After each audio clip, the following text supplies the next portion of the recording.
এলাকার ভাই ব্রাদার মিলে সকলের সিদ্ধান্তে হঠাৎ করে একদিন প্ল্যান আসে বড়শি দিয়ে মাছ ধরতে যাব। যে চিন্তা সেই কাজ, চলে গেলাম সকলে মিলে বড়শি দিয়ে মাছ ধরতে। আমরা প্রায় ছিলাম 6 থেকে 7 জন মানুষ। এখন বর্ষাকালে প্রায় শেষ পর্যায়ে, নদীর পানিও আস্তে আস্তে কমে যাচ্ছে।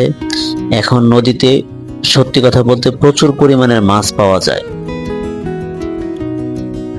যদিও সকলে বড়শি দিয়ে মাছ ধরতে পারে না, কিন্তু যারা ধরে সব সময় তাদের বড়শিতে মাছ ধরা দেয়।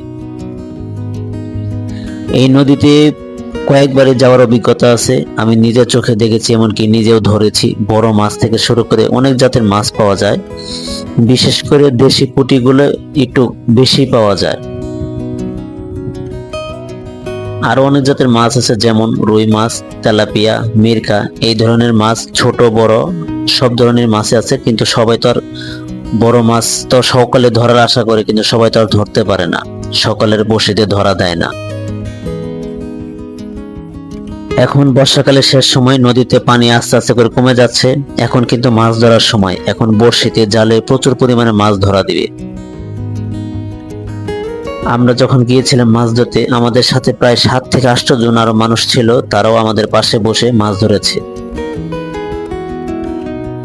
আরেকটা কথা বলে রাখি, এটা কিন্তু একটা নদীর অংশ, এখানে বসতে কোনো টিকিট লাগে না, ঠিক আছে? আপনারা যে কেউ এখানে গিয়ে মাছ ধরতে পারবেন যে কোনো সময়। আরেকটা কথা বলে রাখি, এটা কিন্তু আমরা যেখানে বসছি এটা কিন্তু একটা শুটিং স্পট। এখানে নাটকের শুটিং হয় প্রতিনিয়তই, ঠিক আছে? ভাগ্যে থাকলে হয়তো বা নাটকের শুটিংও দেখতে পারবেন এখানে গিয়ে। এই নদীটির নাম হচ্ছে খতিয়া নদী, আর জায়গাটির নাম হলো সরল। এটা কিন্তু গাজীপুরের পূবাল অংশে পড়েছে।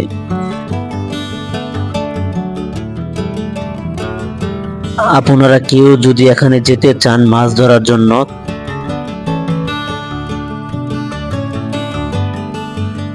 গাজীপুরের মিরের বাজার থেকে কিংবা পূবাল কলেজ গেট থেকে বাদন হয়ে বারৈবাড়ি হয়ে এখানে যেতে পারে।